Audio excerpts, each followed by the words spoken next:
Well, everybody, have a good trip. Going to be a long one. Going to be a very long trip, right? What's up? What are you expecting for your meeting with President Xi? What is your message to them? Well, we have a lot of things to discuss, including our farmers. Right? We have a lot of things to discuss. The various trade deals that have been made in the past, and some broken, some not broken. But we've got many, many things. I think it's going to turn out to be a very good meeting. Do they need to make concessions to get a deal? Are you willing to pause Yeah, sure. tariffs? They have to make concessions. I guess we would too. We're at 157% tariff for them. I don't think that's sustainable for them, and they want to get that down. And we want certain things from them. It'll be. I think it'll be very good. What do you think the odds are you go ahead? Sorry, what do you think the odds are you go ahead with that 100% tariff on November 1st? I don't know. I have no odds. I don't want to predict odds. I don't think they would want that, and that would not be good for them. And I would like to see. Sir, what's your view on what Canada needs to do to get things back on track? Well, Canada lied. I mean, what they did was terrible. They made up a fake statement by President Reagan. Reagan was a big supporter of tariffs when needed, and we need tariffs for national security. And they totally turned it around because they're getting hurt by tariffs and we're gaining by tariffs. They've used tariffs on us when we had different presidents very successfully, and they've taken a lot of money out of our country, and now we're taking it all back. So they went out and they made a fake commercial. The Reagan Foundation went crazy when they saw it because it was, the opposite. It was the opposite of what Ronald Reagan. Ronald Reagan liked tariffs, and when necessary, he would use tariffs. And it's made us a very rich country. It's also made us, when they were used against us, it was not good for us. But we've used it very successfully. We have the highest stock market we've ever had. We have great national security. I've settled wars because of tariffs. And a president has the right to use tariffs, especially when it comes to national security. We need it for national security, even including our own wealth and paying down debt and all of the other things. So we're in very good shape for that. But they took a commercial saying the exact opposite, Canada. So I'm very disappointed in Canada. They lied. I mean, it was a fraud what they did. What can they do to get it back on track? I don't know. I mean, I'm satisfied with the deal we have. We have a deal right now that's very good for us. And any deal that would have been made would have been better for them than the one they have right now. That's why I was surprised they did this. They did this to try and influence the Supreme Court. And many foreign countries aren't particularly happy, but they took advantage of us for years. For years and years, they took advantage. And presidents shouldn't have allowed that to happen, but they did. So, really, I don't think there's much they can do. I just assume leave it the way it is. Will If you leave it the way it is, it's very good for us. Will you meet with Prime Minister Carney during this trip? I don't have any intention of it now. What do you expect of your meeting with the new Japanese Prime Minister? I think good. I hear great things about her. I think she's going to be great. She was a great friend of Mr. Abe, who was a great man. Prime Minister Abe had a great friend of mine, as you know, and he was just a fantastic person. And he liked her a lot. She liked him a lot. So that's a good sign. But I look forward to meeting her. Mr. President, She's reportedly planning to bring plans to buy Ford F-150 pickup trucks. Oh, good. Well, that's good. They're great trucks. Are you saying I have that plan or she has that plan? She has that plan. Well, that's great. She has good taste. Are you That's a hot truck. that she might eventually try to renegotiate the She might. I mean, she might. Look, I'm open to whatever we have a great relationship with Japan, and we're going to have a fantastic relationship with theirs. We'll Mr. see what President, do you believe that China played a role at all in establishing peace between Cambodia and Thailand in their recent conflict? Did China help in that process? Well, they weren't involved. They weren't. Will you still preside over this? Malaysia was involved, actually. So Malaysia helped us. One of the reasons I'm going to Malaysia is they were very, very much involved in the whole thing, Thailand and all that. I told the leader of Malaysia, who's a very good man, I said, I think I owe you a trip. That's why we're stopping in Malaysia for that reason. Malaysia was very much involved. sir, while in South Korea, do you have any plans to meet with Kim Jong Un? Well, I would if he would contact. I mean, I was the last time I met, I put it out over the internet that I'm coming to South Korea. If you'd like to meet, I'm open to it. Certainly. On this We trip, had a you're very open to it? yeah, I do it. I mean, if you want to put out the word, I'm open to it. They don't have a lot of telephone service. They have a lot of nuclear weapons, but not a lot of telephone service. So I'm open to it. I had a great relationship with him, and he probably knows I'm coming, right? But you want to put out the word, I'm open to it. Do you expect in touch at all before this trip? Well, there's not a lot of ways other than the internet. They have very little telephonic service, and, but he knows I'm coming, and he would, I'd be open to it 100%. Do you expect I got along very well with him. Kim Jong-un. Do you expect to finalize your trade deal or your tariff deal with South Korea on this trip? It hasn't been signed Well, it's yet. pretty close to being finalized, I think. And so it could be, if they have it ready, I'm ready.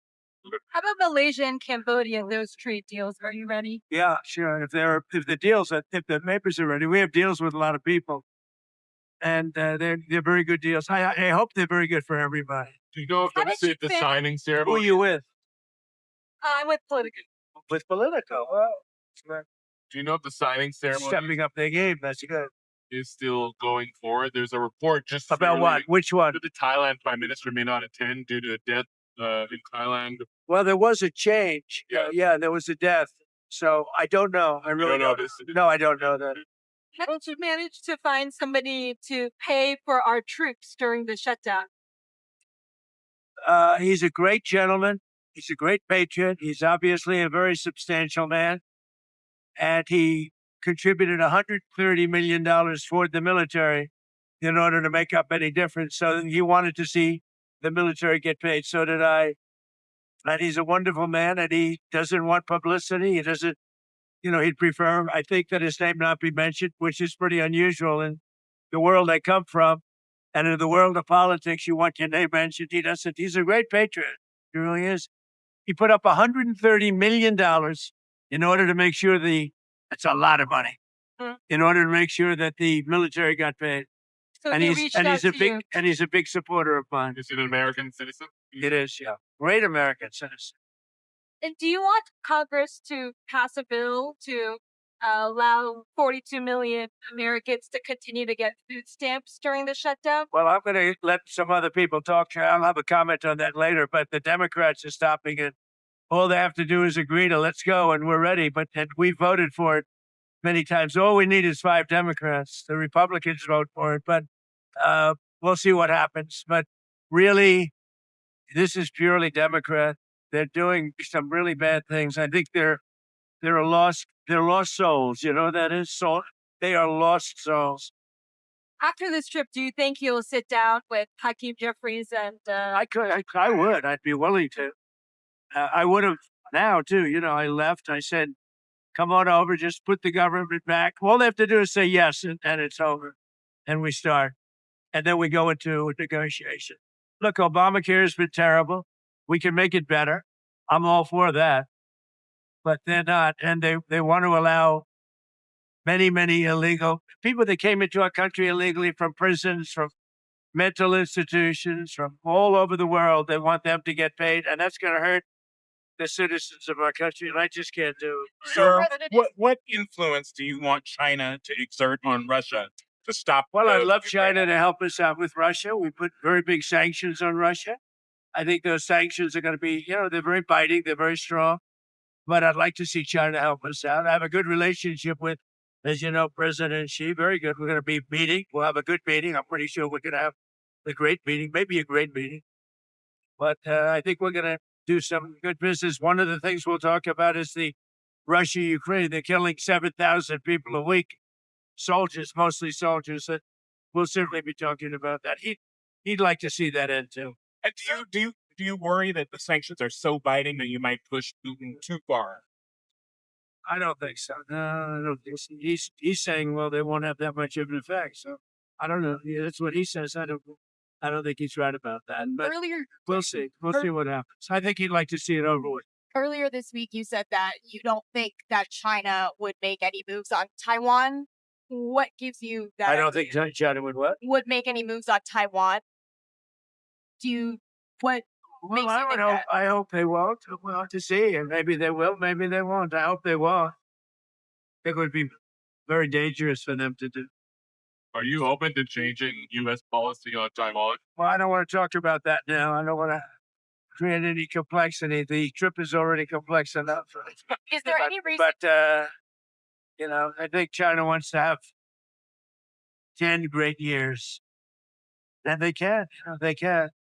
Or they can have some bad years.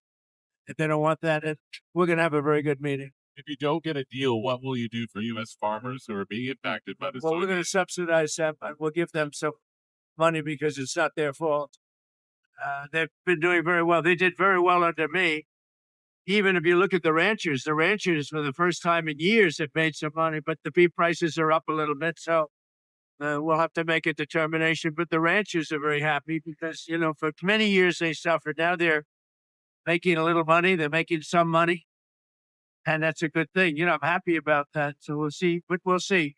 Beyond that point, we'll see. Do you Back expect on North tariffs? Korea, they say that in order to have talks with the U.S., they have to be recognized as a nuclear power. Is that something you're open to? Well, I think they are sort of a nuclear power. I mean, I know how many weapons they have. I know everything about them. And I've had a very good relationship with Kim Jong-un. When you say they have to be recognized as a nuclear power, well, they got a lot of nuclear weapons. I'll say that. Okay, go ahead, Liz. What kind of land targets in Venezuela do you want to strike? And how do you decide which ones to Well, we're going to strike? see with Venezuela. I can tell you one thing. We stopped all drugs virtually from coming in by sea. And we'll stop all drugs from coming in by land very shortly. You'll see that starting. Is They're it not po- going to want to do that. They're not is going it to want to do possible that. we'll But you're going to see drugs stopping coming into our country, just like we stopped prisoners and drug dealers, drug addicts, we have stopped virtually everybody from coming in, other than people that want to come in legally. We have a lot of people coming in legally, passing tests, going through a process, but we don't have people coming in from prisons and from mental institutions and the drug dealers. We don't have them coming in. We have almost nobody. We really have nobody. If you know, for 5 months in a row, they had 0 people come in.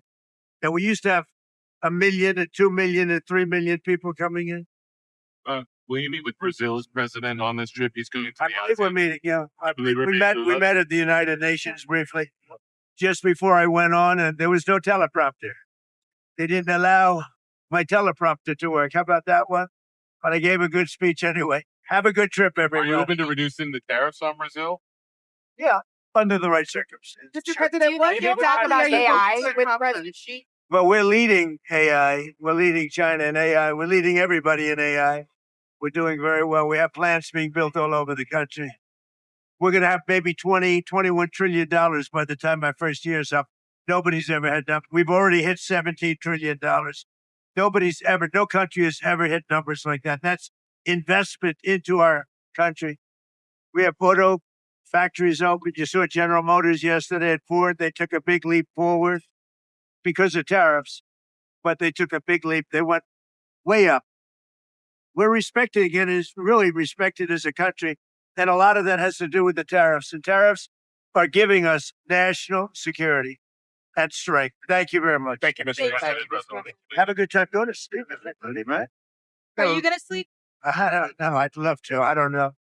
I don't know that I'm capable of it. I'm going to try. This is a long trip. The answer is, I would imagine. So have fun. Have fun. Thank you. The hum of Air Force One filled the cabin as President Donald Trump stepped to the press section, ready to take questions. It wasn't a formal press conference. No podium, no teleprompter. Just the president, reporters, and a few hours of sky between Washington and Kuala Lumpur, Malaysia. All right, folks, what do you have for me? Trump began, signaling the start of a wide-ranging impromptu gaggle that touched nearly every major global issue on his foreign policy agenda. As cameras rolled and recorders clicked, Trump fielded questions on his upcoming meetings in Malaysia and the broader ASEAN summit. He praised China's cooperation on trade talks and hinted at what he called a fair but firm approach toward Canada's economic policies. On North Korea, he maintained that progress was possible but conditional, while reiterating his commitment to keeping sanctions in place.